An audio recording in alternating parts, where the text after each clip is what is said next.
ሰላም ጤና ይስጥልን ተመልካቾቻችን ከአንከር ሚዲያ ዝግጅት ክፍል ያክብሮ ሰላምታችንን እናቀርባለን።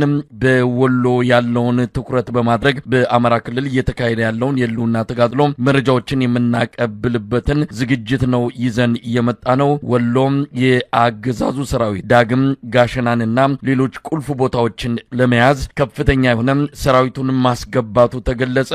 የኦሮሚያ ልዩ ኃይል ጭምርም በከፍተኛ ቁጥር ወደ አማራ ክልል በተለይም ወሎ መግባቱን ነው ያገኘነው መረጃ የሚያመለክተው።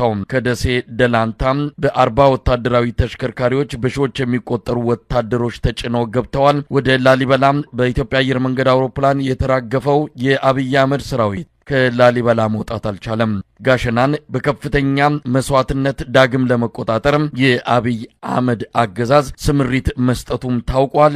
በአማራ ክልል በወሎ አሁንም የአማራ ፋኖ ብሔራዊ ኃይል ምስራቅ አማራ ቀጠና ሚኒሊክ እዝ ከፍተኛ ተጋድሎ በማድረግ ቦታዎችን መቆጣጠሩን ቀጥሏል። አንከር ሚዲያ ማረጋገጫ ማግኘት ባይችልም ፋኖዎች የአንድ ያገዛዙን ሰራዊት ታንክ መማረካቸውም እየተነገረ ነው። በአማራ ክልል በወሎ ያለውን በዋናነት ይዘን ሌሎች መረጃዎችንም ወደ እናንተ እናቀርባለን። የዘውትር ተሳታፊያችን መስመር ላይ ይገኛል። እስቲ ያሉትን መረጃዎች አካፍለን። በተለይ ወሎ ላይ ያለው ሁኔታ ምን ይመስላል? መሳይ በወሎ በየትኛውም አቅጣጫ ማለት ይቻላል የፋኖ ኃይሎች አሁንም አዳዲስ ከተሞችንና አዳዲስ የውጊያ ቀጠናዎችን በመክፈት ትልልቅ ድሎችን እያገኙ ነው የሚገኙት። በዛው ልክ ደግሞ መንግስት ከፍተኛ የሆነ ዝግጅት በማድረግ በተለይ በደርግ ጊዜ ሁሉም ነገር ወደ ጦር ግንባር ተብሎ ወደ ሰሜን አካባቢ የኢትዮጵያ ጦር በሙሉ ወደ ኤርትራና ወደ ትግራይ እንደሄደው ሁሉ አሁን ደግሞ ሁሉም ነገር ወደ ጋሸና በሚያስብል ደረጃ የሀገሪቱን ሁሉንም እዞች በተለያየ አቅጣጫ ወደ ጋሸና እያጠቃ ጋሸናን ከበባ እንዲፈጽምና የጋሸናን አካባቢ መልሶ ለመቆጣጠር ከፍተኛ ዝግጅት እያደረገ ነው። ነገር ግን በአንጻራዊ ደግሞ የፋኖ ኃይሎች በትናንትናው ዕለት ወሳኝ የጦር ሰፈር እንደሆነ የሚነገርላትን የድል ምሽግ መስፈር መቻላቸውንና ከተማዋን መቆጣጠር መቻላቸውን በጋሸና በቅርብ ርቀት የምትገኘው ወደ ላሊበላ በሚወስደው መንገድ ላይ የፋኖ ኃይሎች ይህንን በጣም ስትራቴጂክ ወታደራዊ ጠቀሜታ ያላትን የድልብ ከተማን በከፍተኛ ጀብዶ እና ጀግንነት ከተማዋን መቆጣጠር መቻላቸውንና እዛ አካባቢ ሰፍሮ የነበረውን የመከላከያ ሰራዊት ወደ ላሊበላ ሸሽቶ እንዲሄድ ማድረጋቸውን ነው ያሳወቁት። እንግዲህ ድል ከወልዲያ ጎንደርና ባህር ዳር በሚወስደው ዋና የፌዴራል መስመር ላይ የምትገኝ ስትሆን በአሁኑ ሰዓት በፋኖ ቁጥጥር ስር ገብታለች። እንግዲህ የድልብ ምሽግ መሰበር ከድልብ እስከ ወልዲያ ማለትም በቅሎ ማነቂያ፣ ደቦት፣ የሾመር፣ ሳንቃ፣ ቃሲም፣ ቃሊም መገንጠያ፣ አፍሪኬር፣ ጉዶበር፣ ጥቁር ውሃ እና ወልዲያን ሙሉ በሙሉ መቆጣጠር በሚያስችል ደረጃ በዚህ አካባቢ የመከላከያ ሰራዊት እንዳይመጣ ለማድረግ ከአካባቢዋ በጣም ስትራቴጂክ ቦታ መሆኗን ነው ማየት የተቻለው። ከድልብ እስከ ላሊበላ ማለትም ድል፣ ኩልመስክ፣ ገነተ ማርያም እና ላሊበላ በሚወስደው መንገድ ላይ እንዲሁም ማጥቃት እንደሚቻል ነው ድልብ ከተያዘች በኋላ የተናገሩት። ከድልብ እስከ ጋሸና ማለትም ድልብ፣ ቀበሮ ሜዳ፣ አሁን ተገኝ፣ ሐሙሲት፣ እስታይሽ፣ ሐሙሲት፣ ቦያ፣ ጋሸና፣ መቄት እነዚህን ከድልብ ከተማ ሆኖ እነዚህ የጠቀስኩልን አካባቢዎች መቆጣጠር እንደሚቻል ነው ወታደራዊ ዜና ምንጮቻችን እየገለጹልን ያለው። ከድልብ እስከ ሙጃ ማለትም በቅሎ ማነቂያ፣ ወንዳች፣ ግዳን፣ ሙጃ ከተማ እንዲሁ የድልብ ከተማን በመያዛቸው እነዚህን አካባቢዎች የመከላከያ ሰራዊቱ መልሶ ለማጥቃት በሚንቀሳቀስበት ወቅት ስትራቴጂክ ቦታ መሆኗን ጠቅሰው ድልብ ከተማን አሁንም ከጋሸና ያልተናነሰ ከፍተኛ ትንቅንቅ በማድረግ ከተማዋን መቆጣጠር መቻላቸውን ነው የጠቀሱት። ግን በአጠቃላይ መሳይ ጋሸና የአገሪቱ የመከላከያ ኃይል በሙሉ ማለት በሚያስችል ደረጃ ወደ ከተማዋን ለመቆጣጠር በተለያየ አቅጣጫ እና እዛው ጋሸና አጠገብ ላይ ተከቦ የሚገኝ ተቆርጦ የቀረ የመከላከያ ሰራዊት በከተማዋ ደቡባዊ ክፍል አሁንም በአንድ ምሽግ ላይ ራሱን መሽጎ አብዛኛውን ክፍል ግን የፋኖ ኃይሎች እንቅስቃሴ እያደረጉበት ነው። ይህን ኃይል ለማትረፍና ፖለቲካዊ ድል ለማግኘት የፋኖ ኃይሎችን ከጋሸና ለማስወጣት የሀገሪቱ ጠቅላላ እዝ በሙሉ ወደዛ ከተማ እየተመመ እንደሚሆንና ትዕዛዝ ተሰጥቶ እንቅስቃሴ እየተደረገና ምናልባትም ዛሬና ነገ ከጋሸና ውጪ ወደ ጋሸና ለመክበብ እንቅስቃሴ የሚያደርግበት ሰዓት ከፍተኛ ውጊያ በተለያየ ቦታ ላይ በአንድ ጊዜ ሊፈነዳ እንደሚችል ነው ማወቅ የተቻለው። ለምሳሌ መሳይ ደቡብ እዝ፣ ምስራቅ እዝ፣ ምዕራብ እዝ፣ ሰሜን እዝ፣ ማዕከላዊ እዝ፣ 8ኛ እዝ ከነሙሉ ሜካናይዙ ወደ ጋሸና እንቅስቃሴ እንዲያደርግ ነው ትዕዛዝ የተሰጠው። ጋሸናን ለመክበብ የሰሜን ምዕራብ እዝ ከባህር ዳር ወደ መቄት እንዲንቀሳቀስ ተደርጓል። የሰሜን ምስራቅ እዝ ደግሞ በጨጨሆ በኩል አድርጎ ጋሸና እንዲገባ ትዕዛዝ ተሰጥቶታል። የደቡብ እዝ ደግሞ እና የምዕራብ እዝ ሁለቱ እዞች ባንድ ላይ ደግሞ ከደሴ ተነስቶ በኩታበር አድርጎ ወደ ፀሐይ መውጫ አዘንብሎ ዋርላን በመያዝ ስታይሽን አድርጎ ራስ አንጎት የምትባለውን ከተማ እነዚህ ከተሞች በፋኖ ቁጥጥር ስር የሚገኙ ከተሞች ናቸው። ከዛ ሻሪያ ገነት በመግባት እዛ መጨረሻ ላይ ቦያ አድርጎ ጋሸና እንዲገባ እነዚህን 8 እና 9 ከተሞች በማስለቀቅ ወደ ጋሸና እንዲጠጋና ከበባ እንዲፈጽም ለማድረግ ትዕዛዝ እንደተሰጠ ነው መረጃዎች የሚያመላክቱት። በአጠቃላይ ግን የወሎ ድል በከፍተኛ ደረጃ እንቅስቃሴ እየተደረገበት ቢሆንም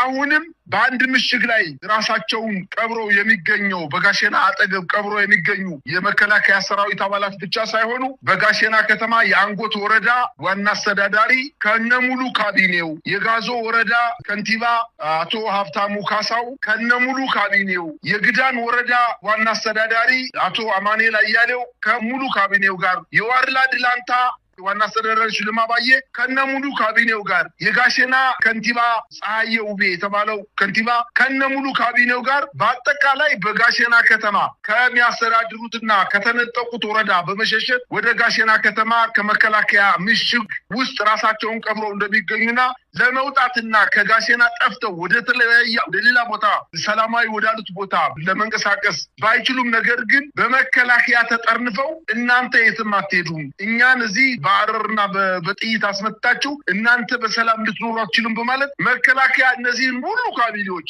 የ6 እና የ7 ወረዳ ካቢኔ ከነሙሉ ወረዳ አስተዳዳሪዎች ጋር አፍኗቸው እንደሚገኝና በማዕከላቸው ምናልባት ግጭቶች ሊፈጠሩ እንደሚችሉ እነዚህን ለማዳን ነው በዋነኝነት በ6 እና በ7 አቅጣጫ የመከላከያ ሰራዊቱ ጋሸናን ለመክበብ የሀገሪቱን ጦር በሙሉ ማለት በሚያስችል ደረጃ ወደ ጋሸና አካባቢ እያጠቃ ጋሸና እንዲቆጣጠር ለማድረግ እንቅስቃሴ እያደረገ ያለው። በእርግጥ መሳይ መከላከያ ሰራዊት ይህንን ተሸንፎ የለቀቃቸውን ቦታዎች በሙሉ መልሶ ለመያዝ የሚያስችል ወታደራዊ ቁመና የለውም። መንግስት ግን እያደረገ ያለው የመከላከያ ሰራዊቱ በጣም እየተዳከመ በመምጣቱ የኦሮሚያ ልዩ ኃይል በከፍተኛ ቁጥር ከከባድ መሳሪያትና ከፍተኛ ትጥቆችን በመያዝ ለልዩ ኃይል አባላት የማይፈቀድ በአገሪቱ የሚከለከል ከባባድ መሳሪያዎችን ፒቲአር የሚባሉ ተሽከርካሪ ታንኮችን የጎማ ተሽከርካሪ ታንኮችን በመያዝ በአውሮፕላንም ባገኘው ክፍት መንገድን በሙሉ ወደ ባህር ዳር፣ ወደ ላሊበላ፣ ወደ ወልዲያ እና ወደ ቆቦ ከተሞች እያስገባ መሆኑና አሁን ጦርነቱ በኦሮሚያ ልዩ ኃይል ተዘጋጅቶ የከረመው ለ38 ጊዜ ወታደራዊ ስልጠና የወሰደው እና በከፍተኛ ደረጃ ትጥቅ የያዘው የኦሮሚያ ልዩ ኃይል ወደ አማራ ክልል ገብቶ ከፋኖ ኃይሎች ጋር ትንቅንቅ ለማድረግ እንደሆነ መረጃዎች ጠቁመዋል። ነገር ግን ጋሸና ወታደራዊ አቅማቸው በልበ ሙሉነታቸው የቆረጡ ወታደሮች ጀግኖች የፋኖ ኃይሎች አሁንም ታሪክ መስራታቸውን ቀጥለዋል።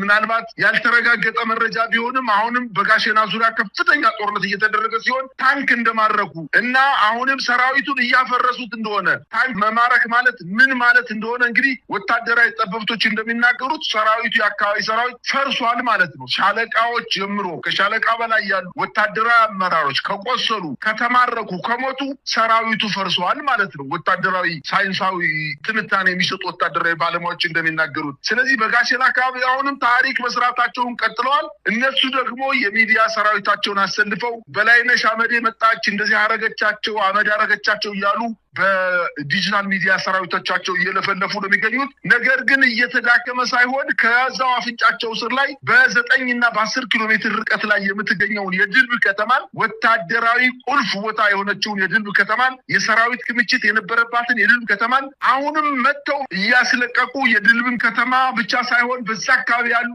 አጠቃላይ ቦታዎችን እየመቱ የመከላከያ ሰራዊቱን እያፈረሱት እንደሆነና አሁንም ለአማራ ህዝብ ብቻ ሳይሆን ለኢትዮጵያ ህዝብ ተአምር የሆነ ድል እያሳዩና እያስገረሙን መሆናቸውን ነው ማየት የቻልኩት። መሳይ እንግዲህ ወሎ ያለው ወቅታዊ ሁኔታ ላይ እንቆይ። ጋሸና ያላትን ወታደራዊ ጠቀሜታ በተመለከተ ባለፈው ጦርነት ጀነራል ባጫ የተናገረውን እናስታውሳለን፣ ምን ያህል ቁልፍ ቦታ እንደሆነች። ነገር ግን ሊያጣጥሏትም አሁን እየሞከሩ ነው ዳግም ለመያዝ። ቀደም ሲል መረጃው እንዳቀበልከንም ከበርካታ አቅጣጫዎች ሰራዊት እያስገቡ ነው። መንገድ ላይ እየተቆረጡ እየተመቱ ያሉም አሉ።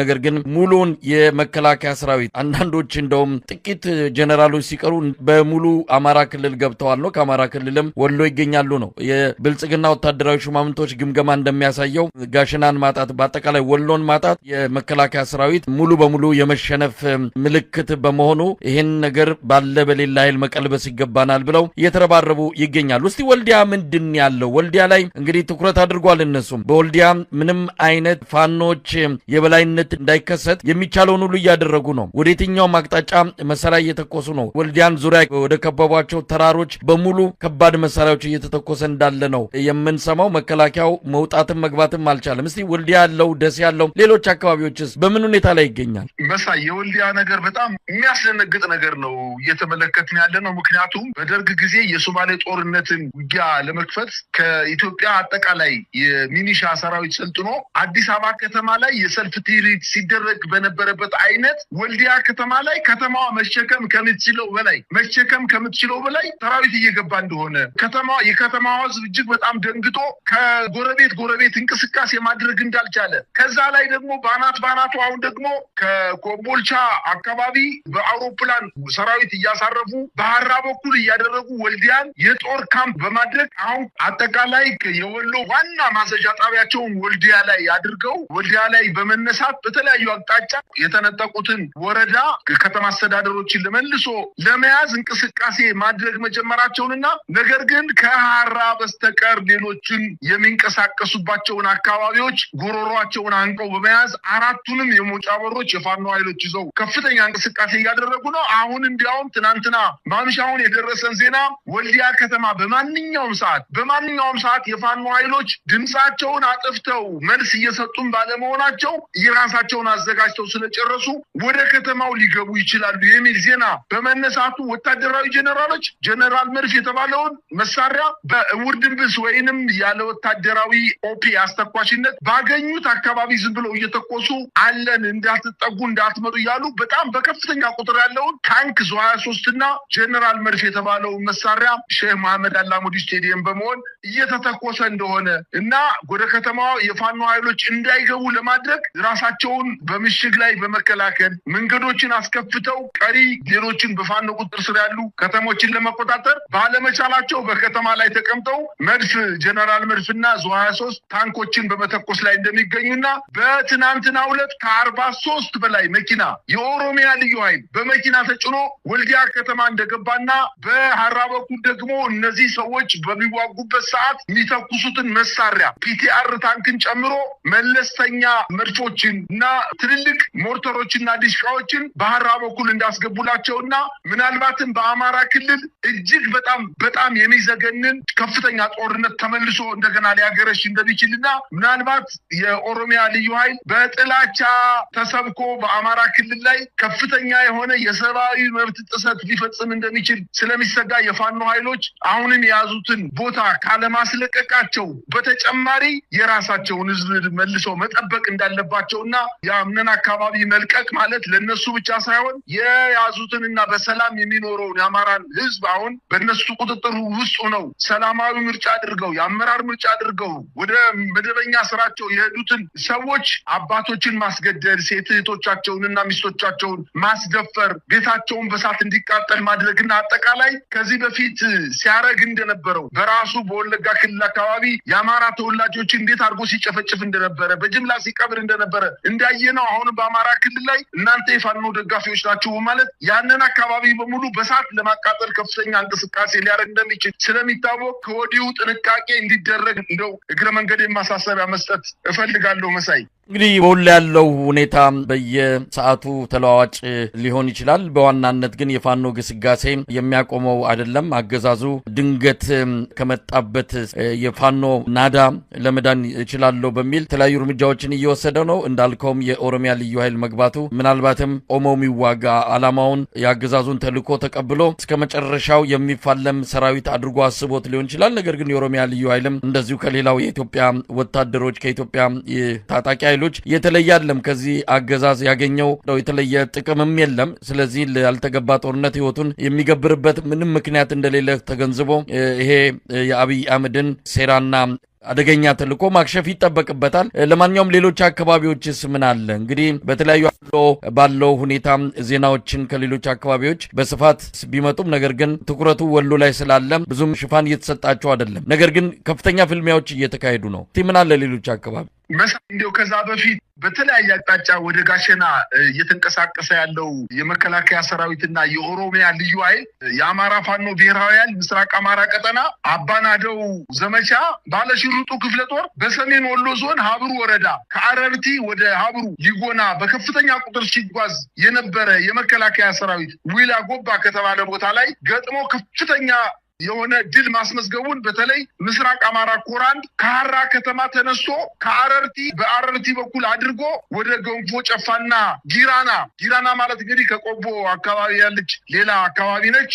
ወደ ገንፋ ጨፋ አድርጎ ጊራና ሲጓዝ የነበረ በኋላ ከጊራና አድርጎ በቆቦ አድርጎ ወደ ላሊበላ ለመሄድ እንቅስቃሴ የሚያደርግ ኃይል ነው። ይህ ኃይል በጣም በከፍተኛ ሁኔታ ተመቶ እጅግ በጣም ሲበዛ ሰንሰለታማ ተራራን አቋርጦ ሲመጣ የነበረ ነው። እንግዲህ ያ የመከላከያ ሰራዊት ያንን ውጣ ውረድ ተራራውን ሸንተረሩን ያውቃል ተብሎ ነው የተላከው። ነገር ግን ከዛ በላይ የሚያውቁት የፋኖ ኃይሎች በተለያየ ቦታ በመቁረጥ ትናንትና ሙሉ ቀን ማለት በሚያስችል ደረጃ 12 ሰዓት ሙሉ የፈጀ ማከላከል መልሶ ማጥቃት በኋላ ማጥቃት ካደረጉ በኋላ በተለይ ጊራና የሚባለው ቦታ ሳይደርስ እየሳቡ ከአረርቲ ጀምረው ጊራና እስከሚደርስ ድረስ የመከላከያ ሰራዊቱ እንደገና ተመቶ ሙሉ ማጥቃት ሲደረግበት ተበታትኖ እጅ እየሰጠ እንደሚገኝና በተደረገው ውጊያ በዚህ በ4 እና በ3 ቦታ ላይ በተደረገው ውጊያ ከአረርቲ እስከ ጊራና አካባቢ በተደረገው ውጊያ ከ120 በላይ የመከላከያ ሰራዊት በትናንትናው ዕለት እንደተደመሰሰ ነው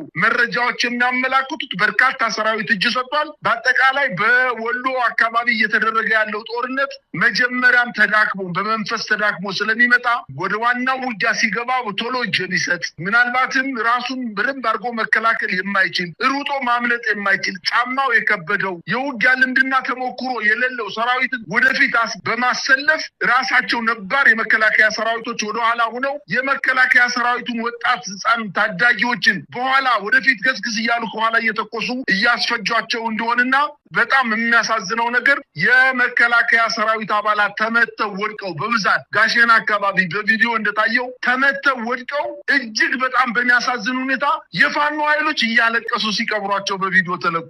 እና እንዲህ የፋኖ ኃይል እዛ በጋሸና ቅርብ ቦታ ላይ ሲናገር ምንድነው ያለው? እኛ ቸገረን እኮ ስንገላቸው እኛ ወንድሞች ናቸው፣ እንዳንተዋቸው ደግሞ እየተኮሱብን ነው። ምን አርጨነቀን እኮ ልክ ላም እሳት ወለደች አይነት ነገር ሆነብን። እንዳንልሰው እሳት እንዳንተው ደግሞ ልጅ ሆነብን። እየጨነቀን እያለቀስን ነው እየቀበርናቸው ያሉት። እንግዲህ እንዳንተዋቸውም እየተኮሱብን ስለሆነ ነው በማለት የነሱን የመከላከያ ሰራዊቱን ታዳጊዎችና ወጣቶች መሞት የፋኖ ኃይሎች እያለቀሱ ነው የሚቀብሯቸው ከህዝቡ ጋር። ይሄ በጣም የሚገርም ነው። ትልቅ ሰብአዊነት ነው እያሳዩ ያሉት። ስለዚህ በዚህ ሰብአዊነታቸው እግዚአብሔር ተጨምሮበት የአማራ ህዝብ ታክሎበት የፋኖ ኃይሎች የያዙትን አካባቢ በደንብ አጠናክረው ሊቀጥሉ እንደሚችሉና ምናልባትም በትናንትናው ዕለት በተለያዩ አካባቢዎች አሁንም ውጊያዎች ተጠናክረው እንደቀጠሉና በተለይ የወሎውን አጠቃላይ የፋኖ እንቅስቃሴ እንዳይመታ ወደኋላ እንዳይቀለበስ ለማድረግ በጎጃም በጎንደር እንዲሁም በሸዋ እንቅስቃሴዎች በስፋት መካሄድ እንዳለባቸውና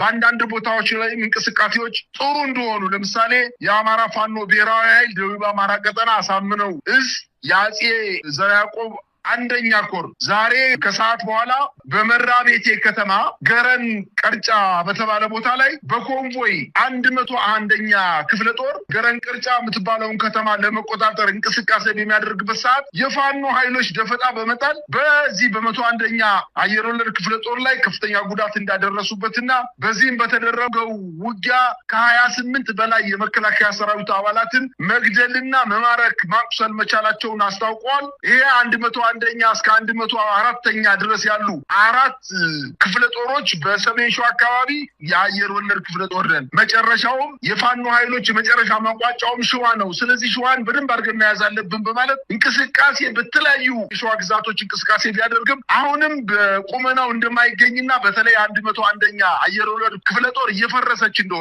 ተመታ እየተመናመነች እንደሆነ ነው መረጃዎች የሚያመላክቱት። በሌላ ዜና ከጎንደር ተነስቶ በደብረ ታቦር በኩል አድርጎ በበለሳ በኩል አድርጎ በድቡኮ በኩል አድርጎ ወደ ጋሸና ለመግባት እንቅስቃሴ ሲያደርግ የነበረ የመከላከያ ሰራዊት የአማራ ፋኖ ብሔራዊ ኃይል ሰሜን አማራ ቀጠና አርኖ ጋርኖ ከተባለ ቦታ ላይ አንድ ሙሉ መኪና ሰራዊት በመደምሰስ መኪናውን በማቃጠላቸው ወታደራዊ ተሽከርካሪው ሙሉ በሙሉ መጋየቱንና በመኪናው ላይ ተጭነው የነበሩ የመከላከያ ሰራዊት አባላት ሙሉ በሙሉ መገደላቸውን አስታውቀዋል። እንግዲህ ከማክሰኝት ተነስቶ ፈንጂ ውሃ ከተባለ ቦታ ላይ ሲደርስ አሁንም ቀሪው ያልተመታው መኪና ወደ ፈንጂ ውሃ ሸሽቶ ለማምለጥ ሙከራ ያደረገ ቢሆንም የጥቁር አንበሳ ክፍለ ጦር ንስር ብርጌድ ተከታትላ ፈንጂ ውሃ ከተባለች ቀበሌ ላይ በመግባት ቀሪውን ሸሽቶ የነበረውን ሰራዊት መምታት መቻላቸውንና ከፍተኛ ድል መጎናጸፍ መቻላቸውን ነው ያስታወቁት።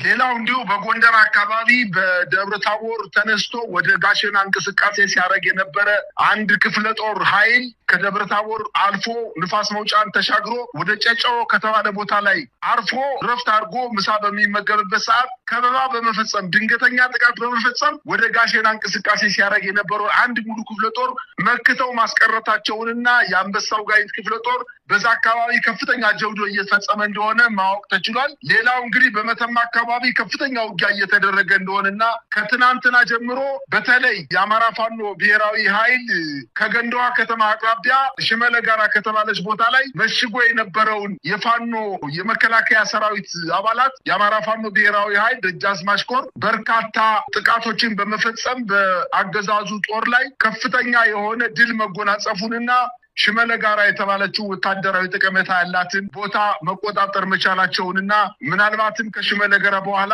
አሁን እየቀራቸው ወደ በቅርብ ርቀት የሚቀራቸው የመተማ ዮሐንስ ከተማ እንደሆነና በዛም ላይ ጥቃት ይፈጽማሉ በማለት ሰራዊቱን መከላከያው ወደ መተማ ዮሐንስ አስገብቶ ምሽጎችን እያጠናከረ እንደሚገኝ ነው ማወቅ የተቻለው። እንዲሁም በባህር ዳር ዙሪያ አካባቢ በርካታ ቦታዎች ላይ ከፍተኛ ውጊያዎች እየተደረጉ ሲሆን አሁንም የአካባቢ የበላይ ዘለቀ አየር ማረፊያ አካባቢ ጦርነቶች እየተደረጉ ቢሆንም አሁንም የኢትዮጵያ አየር መንገድ በርካታ ሰራዊት በባህር ዳር ከተማ እያስገባ እንደሆነና የሲቪል ትራንስፖርት አቁሟል ማለት በሚያስችል ደረጃ ከተለያዩ የኦሮሚያ ክልሎች የኦሮሚያ ልዩ ኃይልን ወደ ባህር ዳር ከተማ በአውሮፕላን እያጓጓዘ እያሳረፈ እንደሆነ ይህንን የተገነዘቡት የፋኖ ኃይሎች በተለይ የምዕራብ አማራ የአማራ ፋኖ ብሔራዊ ኃይል ምዕራብ አማራ ቀጠና የቴዎድሮስ እዝ አንደኛ ክፍለ ጦር በባህር ዳር ዙሪያ አካባቢ ገርጨጭ የተባለውን ቦታ ላይ ከፍተኛ ጥቃት በመፈጸም እዛ የነበረው ምሽግ በመቆጣጠርና ከተማዋን በመቆጣጠር ወደ